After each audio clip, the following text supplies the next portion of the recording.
तो आपका स्वागत है साइंस बंकर्स चैनल पर।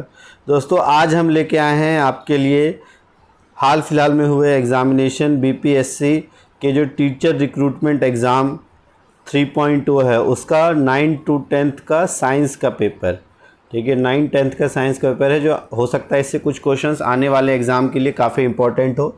तो चलो शुरू करते हैं। टोटल 80 क्वेश्चंस हैं। हम दो पार्ट में इसको करेंगे। पार्ट 1 में हम 40 क्वेश्चंस और फिर पार्ट 2 में 40 क्वेश्चंस को करेंगे। तो स्टार्ट करते हैं। पहला क्वेश्चन है, buoyant force is also known as, जो उत्प्लावन बल है वो किस नाम से जाना जाता है? Strain, thrust force. तो बहुत ईजी आपने पढ़ा है कि it is known as thrust force.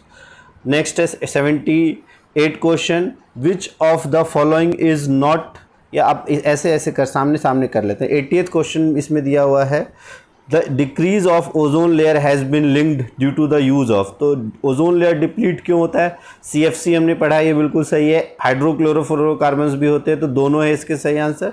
तो इसका आंसर सही हो जाएगा more than one of the above. इसके बाद क्वेश्चन है, which of the following is not a natural resource. तो नेचुरल रिसोर्स क्या होते हैं? जो हमको नेचर से मिलता है। तो वाटर हमारा बिल्कुल नेचुरल रिसोर्स है, एयर है, सनलाइट है, लेकिन इलेक्ट्रिसिटी क्या है? नेचुरल रिसोर्स नहीं है। तो इसका आंसर हो जाएगा इलेक्ट्रिसिटी। नेक्स्ट है, which of the following process the carbon return to the atmosphere as carbon dioxide. अब आपको पता है फोटोसिंथेसिस में तो कार्बन डाइऑक्साइड यूज़ होता है और ऑक्सीजन एटमॉस्फेयर में वापस आता है, तो ये प्रोसेस तो नहीं होगा। दूसरा, रेस्पिरेशन में ऑक्सीजन यूज़ होता है और कार्बन डाइऑक्साइड निकलती है, तो ये प्रोसेस आएगा। और डिकेइंग ऑर्गेनिज्म में भी जब भी किसी चीज़ का डिके होता है उसमें भी कार्बन डाइऑक्साइड के फॉर्म में कार्बन निकलता है। तो ऑप्शन नंबर ए और बी सही होगा, इसका डी आंसर हो जाएगा। नेक्स्ट क्वेश्चन है, which type of monsoon is mostly seen in India. तो इंडिया में mostly south west monsoon, western disturbance बहुत बार आपने सुना होगा ना, और साउथ की तरफ से आता है, तो south west monsoon is the correct answer. Next है, which of the following is a strong acid. Strong acid क्या होता है? जो कंप्लीटली डिसोशिएट हो जाए। तो ऑप्शन हाइड्रोक्लोरिक एसिड और H2SO4, ये दोनों स्ट्रॉन्ग एसिड है, ये हमारा वीक एसिड है। तो इसमें ए और बी सही ऑप्शन है, option number D is the correct answer. Next है, a neutral solution contain. Neutral solution में क्या क्या होगा? Large number of H plus and smaller number of OH, equal number of H and OH, smaller H and large OH। तो इसका सही answer आपको पता है, option number B, equal number of H plus and OH minus ions. उसके बाद है, which of the following carbon contains 2 atom of carbon. तो आपको पता है, एक को हम कहते हैं मिथ, 2 को कहते हैं इथ। ठीक है, तो इथ जो है इथेन आपका 2 कार्बन वाला होगा। अगर आप यहाँ और बाकी को देखें, 3 को हम कहते हैं प्रॉप, 4 को कहते हैं ब्यूट, 5 को कहते हैं पेंट, 6 को कहते हैं हेक्स, 7 को हेप्ट, 8 को ऑक्ट, 9 को नॉन और 10 को डेक। बस मैक्सिमम इतने आते हैं। और अगर आप 11 का कभी आता है तो अनडेक उसे हम कहते हैं। इससे ज़्यादा आते नहीं है। फिलहाल 10 तक अगर आप देख लो तो काफ़ी है। और इसमें आपसे पूछा है 2 एटम्स ऑफ कार्बन, तो 2 एटम्स ऑफ कार्बन का है इथेन। क्लियर। नेक्स्ट है, the gain of oxygen is known as. तो गेन ऑफ ऑक्सीजन क्या कहलाता है? ऑक्सीडेशन। ठीक है, इक्वलाइजेशन नहीं, रिडक्शन नहीं। और ऑक्सीडेशन के लिए कॉन्सेप्ट आप याद रख लो, RAIL, रेल का कॉन्सेप्ट। रेल का मतलब होता है removal of hydrogen, removal of hydrogen. A का मतलब है एडिशन ऑफ ऑक्सीजन, और आई का मतलब इंक्रीज इन ऑक्सीडेशन नंबर। अभी आगे हम पढ़ेंगे ऑक्सीडेशन नंबर, आपने 11th में पढ़ा होगा ऑक्सीडेशन नंबर क्या होता है। और चौथा है लॉस ऑफ इलेक्ट्रॉन। तो ये 4 अगर किसी भी चीज़ में हो तो उसको हम कहते हैं ऑक्सीडेशन हो रहा हो। तो रेल कॉन्सेप्ट आप ध्यान से समझ लो। नेक्स्ट है, इधर क्वेश्चन है, एग्जाम्पल ऑफ सेचूरेटेड हाइड्रोकार्बन। तो सेचूरेटेड हाइड्रोकार्बन क्या कहलाता है? जिसके सभी बॉन्ड सिंगल बॉन्ड्स में हो, या जिसे एल्केन्स हम जिसे कहते हैं। तो इसका फॉर्मूला क्या होता है? CnH2n+2। तो इस फॉर्मूले में अगर आप फिट करो तो C2H2 ये नहीं है, C2H4 नहीं है, C2H6 ये क्या है आपका? Ethane. It is the correct answer.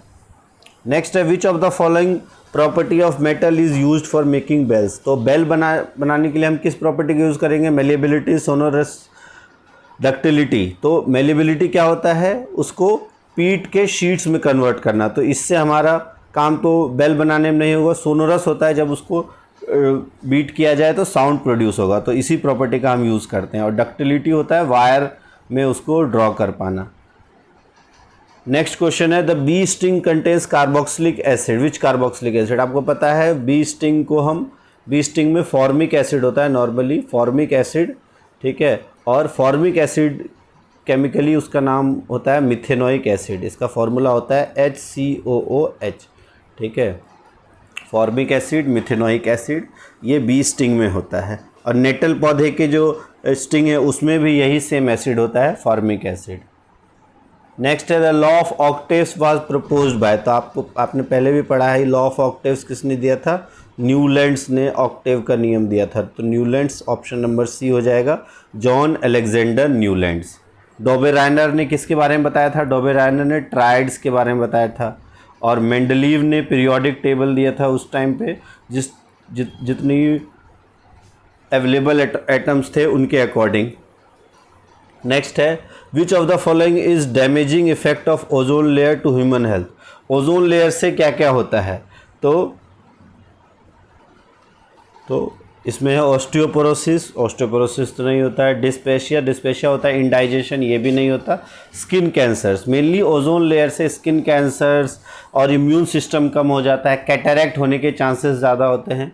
तो ये 3 इसके हार्मफुल इफेक्ट्स हैं, जिसमें इसका सही आंसर हो जाएगा स्किन कैंसर। नेक्स्ट है which of the following is most reactive element of group 17। अब ग्रुप 17 एलिमेंट्स को आपको पता है क्या कहा जाता है, हेलोजेंस, ठीक है। और हेलोजेंस में कौन कौन से होते हैं, तो सबसे मोस्ट रिएक्टिव होता है सबसे छोटा फ्लोरीन, क्लोरीन, उसके बाद iodine, fluorine, chlorine, bromine, iodine, ये 4 मेन होते हैं जो हेलोजेंस में हम देखते हैं। तो अब इसमें सबसे छोटा है आपका फ्लोरीन और ये सबसे मोस्ट रिएक्टिव, और ग्रुप 17 का बस एक यही दिया हुआ है। नेक्स्ट है the bioremediation process involve usage of plant to degrade pollutants. तो अब कैसे किया जाता है, कंपोस्टिंग भी होता है, फोटो रेमेडिएशन भी होता है, लैंड फार्मिंग में भी किया जाता है। और इसका सही आंसर हो जाएगा more than one of the above. Bioremediation process में कंपोस्टिंग, फाइटो रेमेडिएशन और लैंड फार्मिंग, तीनों चीज़ें इसमें इंक्लूड होती हैं। नेक्स्ट है carbon dioxide is a greenhouse gas due to its activity. तो ग्रीन हाउस का मतलब क्या होता है, जो हीट ट्रैप करने की कैपेसिटी। तो absorb heat, absorb warm currents, absorb light, या more than one of the above. तो क्या है इसका सही आंसर हो जाएगा एब्जॉर्ब हीट। वही हीट को एब्जॉर्ब करने की जो प्रॉपर्टी होती है, इसी को कार्बन डाइऑक्साइड या ग्रीन हाउस इफेक्ट कहते हैं।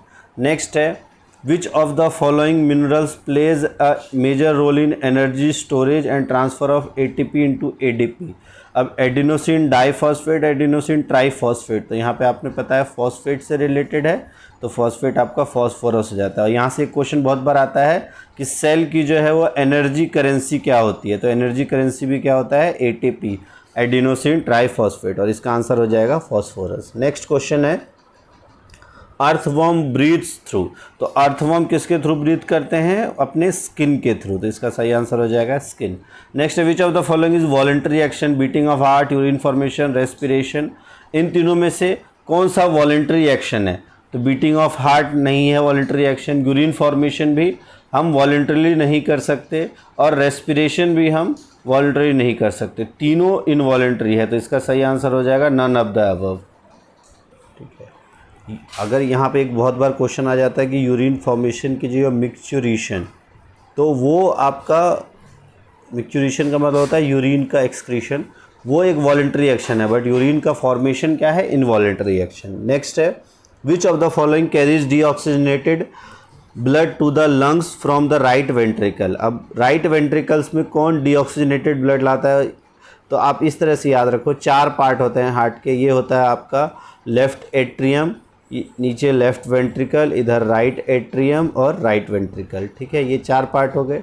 इसमें सबसे पहले पल्मोनरी वेन्स, पल्मोनरी वेन, ये ध्यान रखना, पल्मोनरी वेन इकलौता वेन है जिसमें कौन सा ब्लड आता है, ऑक्सीजनेटेड ब्लड, लेफ्ट एट्रियम से लेफ्ट वेंट्रिकल। और फिर यहाँ पे वॉल्व होती है एओर्टिक वॉल्व, एओर्टिक वॉल्व खुलता है, ये पुश करता है ब्लड को, और इसके बाद ये ब्लड पूरे बॉडी तक जाता है। इस बॉडी में फिर यहाँ पे ब्लड एक्सचेंज, जब ऑक्सीजन देता है ये सेल को, सेल से कार्बन डाइऑक्साइड लेता है, और फिर ये ब्लड वेन्स के थ्रू सबसे पहले आता है वेना कावा में, और वेना कावा से होते हुए ये आता है राइट एट्रियम में। तो राइट एट्रियम में जो एंटर करता है वो करता है वेना कावा में, लेकिन आपसे पूछा है राइट वेंट्रिकल के थ्रू, तो अब ये राइट वेंट्रिकल में आता है राइट एट्रियम से, और फिर यहाँ से ये लंग्स तक पहुँचता है थ्रू पल्मोनरी आर्टरी। तो ये आपको ध्यान रखना है, pulmonary artery is the only artery which contains deoxygenated blood and pulmonary vein is the only when which contains oxygenated blood. तो इसका सही आंसर हो जाएगा pulmonary artery is the correct answer. Next है वेजिटेटिव प्रोपगेशन फाउंड इन। तो vegetative propagation किसके अंदर होगा? Spirogyra, Rhizopus, bryophyllum. तो इसका सही आंसर हो जाएगा ब्रायोफिलम, जिसमें थैलस होता है ना, थैलाकॉइड्स होते हैं, तो इसका सही आंसर है ब्रायोफिलम। नेक्स्ट है which of the following is not a function of the stomata in excretion. Excretion में स्टोमेटा का फंक्शन नहीं है, it is not a function of stomata. Regulating water balance, तो ये बिल्कुल वाटर बैलेंस को करता है ट्रांसपिरेशन के थ्रू, तो ये आपका इसका फंक्शन है। एब्जॉर्बिंग न्यूट्रिएंट्स, तो ये काम किसका होता है? रूट का होता है, तो ये काम नहीं है, तो ये हमारा आंसर है। उसके अलावा रिमूविंग कार्बन डाइऑक्साइड, बिल्कुल कार्बन डाइऑक्साइड को भी रेगुलेट करता है, तो इसका सही आंसर हो जाएगा B. B is not a function of stomata. Next है the origin of species was written by. तो ओरिजिन ऑफ स्पीसीज ये बहुत फेमस है, चार्ल्स डार्विन की लिखी हुई बुक है, तो इसका सही आंसर है चार्ल्स डार्विन। नेक्स्ट है what will be the resistance when the length of the conductor is doubled and the area of the cross section remains the same. अब आपको पता है रेजिस्टेंस का फॉर्मूला क्या होता है? R is equal to rho L by A, और अगर हम रो जो है वो आपका फिक्स होता है, तो अगर R को देखें तो R is directly proportional to length and inversely proportional to area. तो अब अगर यहाँ देखें क्या कहा गया है कि लेंथ को डबल कर दिया गया है और एरिया सेम है, तो एरिया पे तो कोई फ़र्क नहीं पड़ा, लेंथ डबल कर दिया गया है, तो लेंथ डबल होगा तो रेजिस्टेंस भी क्या हो जाएगा? डबल हो जाएगा, तो इसका सही आंसर होगा सी। नेक्स्ट है which of the following rule is use to identify the direction of current induced in a wire moving in a magnetic field? Ampere's rule, right hand thumb rule, Fleming's left hand rule. तो आपको पता है इसका सही answer है Fleming's, इसका सही answer हो जाएगा Fleming left hand thumb rule, कि अगर आप लेफ्ट हैंड के फिंगर्स को इस तरह रखते हो तो जो ये 3 फिंगर्स हैं, ये थंब आपका मोशन बताता है, ये मैग्नेटिक फील्ड और ये करंट, तो ये तीनों चीज़ें आप बता सकते हो लेफ्ट हैंड थंब रूल से। राइट हैंड थंब रूल क्या बताता है कि अगर एक करंट कैरिंग कंडक्टर है और उसके चारों ओर का जो फील्ड है मैग्नेटिक फील्ड, वो आपके जो एक थंब को अगर आगे रखो तो चारों ओर की जो फिंगर्स है वो उसके पास की मैग्नेटिक फील्ड को डिनोट करता है। तो फिलहाल current induced in a wire moving in a magnetic field किससे पता चलता है? फ्लेमिंग्स लेफ्ट हैंड रूल से, आप ध्यान रखना। नेक्स्ट है what will be the ratio of resistance of 2 bulbs rated 40 watt, 220 watt and 60 watt, 220 watt. इसमें आपको रेजिस्टेंस का रेशियो बताना है। तो अब पावर और आपका वोल्टेज में क्या फार्मूला होता है? अगर आप देखो ये फार्मूला पता है, power is equal to P is equal to VI, ये पता है आपको, ठीक है। अब यहाँ से अगर V है और I की बात करें तो V की जगह I की जगह अगर आप R लाना चाहो, यहाँ पता है V इज इक्वल टू तो आपको पता है V is equal to IR का फॉर्मूला होता है, और I की जगह अगर हम V और R में रखें तो I क्या हो जाएगा? V by R। तो यहाँ अगर आप वैल्यू रखते हो तो ये क्या हो जाएगा? V into V by R, तो V स्क्वायर बाय R इसका पावर का फॉर्मूला हो जाता है, V स्क्वायर बाय R। तो अब अगर हम रेजिस्टेंस से कंपेयर करें तो R आपका हो जाएगा R is equal to V square by P। तो अब यहाँ पे V स्क्वायर की वैल्यू तो दोनों में सेम है, V स्क्वायर तो दोनों में 220 वाट है, इसमें भी 220 वाट है, बस पावर का वो आ जाएगा। तो एक का पावर है 40 और एक का पावर है 60, तो 1/40 अगर आप मान लो x/40 और x/60, इसका रेशियो V स्क्वायर को हमने x मान लिया क्योंकि दोनों में सेम है, तो उसको आप x मान लो। तो 40 और 60 का रेशियो दिया हुआ है, तो जब हम रेशियो निकालेंगे R1 और R2 का, तो इसका रेशियो क्या हो जाएगा? 40 और 60 का रेशियो। लेकिन इसको ध्यान से देखो, ये 1/40 और 1/60, तो अगर हम निकालें, पहला है आपका 1/40, नेक्स्ट है 1/60 का रेशियो, तो ये 60 ऊपर चला जाएगा, 40 नीचे आ जाएगा, तो इसका सही आंसर क्या हो जाएगा? 60/40 और 6/4 यानी 3/2 इज़ द करेक्ट आंसर, ठीक है। नेक्स्ट है which of the following principle the metal detectors are based, metal detectors किस प्रिंसिपल पे बेस्ड होते हैं? जो अलग अलग देखा होगा ना आपने मेट्रो में या सिक्योरिटी पर्पस के लिए जो इस्तेमाल किए जाते हैं, वो किस प्रिंसिपल पे वर्क करते हैं? Electromagnetic difference, potential difference, electromagnetic induction and more one. तो इसका सही आंसर है इलेक्ट्रोमैग्नेटिक इंडक्शन। इसमें जो मेटल है, मेटल डिटेक्टर, इसमें एक ऑसिलेटर होता है जो कि एसी करंट प्रोड्यूस करता है, और जब एक कॉइल के थ्रू पास होता है जो कि अल्टरनेट मैग्नेटिक फील्ड प्रोड्यूस करता है, तब ये, इस वजह से इसका सही आंसर हो जाएगा इलेक्ट्रोमैग्नेटिक इंडक्शन। नेक्स्ट है two magnetic fields lines intersect at neutral points, नहीं, near pole at mid point. तो two magnetic field lines where they intersect, so इसमें जैसे है पहला है न्यूट्रल पॉइंट, नॉर्थ पोल और साउथ पोल, मिड पॉइंट। तो जैसा कि हमने पढ़ा है कि magnetic field lines do not intersect, ये हमेशा पैरेलल होती हैं, तो डू नॉट इंटरसेक्ट, तो इसका सही आंसर हो जाएगा none of the above. Next है which type of mirror the law of reflection are valid, convex, concave, plane. तो लॉ ऑफ रिफ्लेक्शन सभी मिरर्स के लिए वैलिड होती है, तो इसका सही आंसर हो जाएगा डी। नेक्स्ट क्वेश्चन है which of the following type of image is produced by concave lens. Concave lens किस तरह की इमेज बनाता है? Virtual, diminished, erect. तो अब कॉनकेव और कॉन्वेक्स लेंस की अगर बात करो तो कॉनकेव लेंस अगर हम देखें, कॉनकेव लेंस क्या होता है? इस तरह का लेंस, और जब इसके पास कोई ऑब्जेक्ट रखा जाए तो क्योंकि ये डाइवर्जिंग होता है, तो मान लो यहाँ ऑब्जेक्ट गया, ठीक है, ये डाइवर्ज होके इधर चला गया, ठीक है, और एक इधर से हमने गुजारा, तो ये तो इधर तो डाइवर्ज हो रहा है, तो नहीं मिलेगा। तो फिर इसको अगर कहीं देखें, ये इस तरफ कहीं यहाँ पे इसके इमेज बन रहा होगा, तो ये इमेज सीधी बनेगी, छोटी बनेगी, वर्चुअल बनेगी। तो वर्चुअल इमेज होगी, इरेक्ट होगी और डिमिनिश्ड होगी। तीनों ऑप्शन सही है, तो option number D is the correct answer. Next है which of the following statement choose correct regarding Chipko movement is are initiated by Sunderlal Bahuguna. ये करेक्ट आंसर है। It is a movement, this is was the movement for conservation of forest, ये भी सही है। People protected trees from being cut by hugging them, तो तीनों इसके सही आंसर है। More than one of the above is correct. Next है near sightedness is termed as, near sightedness को क्या टर्म दिया जाता है? तो इसको हम कहते हैं मायोपिया। इसमें आपको पास की चीज़ें सही से दिखाई देती हैं, दूर की चीज़ें सही से नहीं दिखाई देती, तो this is known as myopia. और इसको कमेंट बॉक्स में लिखो, इसका करेक्ट करने के लिए कौन सा लेंस का हम इस्तेमाल करते हैं, करेक्ट लेंस क्या होता है इसके लिए। नेक्स्ट है biogas is considered a good source of energy because it produces gases decompose in absence of oxygen produce methane more than one of the above. तो biogas good source of energy क्यों होगा? तो is decompose in absence of oxygen, तो ये option सही नहीं है। कोई भी कंसिडर्ड गुड क्यों होगा? क्योंकि वो तो उसकी एफिशिएंट जो एनर्जी की वैल्यू है वो ज़्यादा प्रोड्यूस करे या कम से कम, तो ये आपका गुड सोर्स क्यों कहलाता है? क्योंकि ये एक तो क्लीन फ्यूल होता है और दूसरा ये एटमॉस्फेयर में पॉल्यूशन कम से कम रिलीज़ करता है। तो पहला जो है एशेस वाला, ये गलत ऑप्शन है, ये भी गलत है, ये भी गलत है। तो इसका सही आंसर हो जाएगा नन ऑफ द अबव। कोई भी एनर्जी गुड क्यों होगी? या तो उसकी एफिशिएंसी अच्छी हो, वो कम अमाउंट में ज़्यादा एनर्जी प्रोड्यूस करे, और दूसरा वो पॉल्यूशन को, एनवायरनमेंट को पॉल्यूट कम से कम करे। दो क्राइटेरिया पे हम किसी भी जो फ्यूल है उसको गुड सोर्स ऑफ एनर्जी कह देते हैं। तो बायोगैस में क्या होता है, जो पॉल्यूशन है वो कम से कम होता है।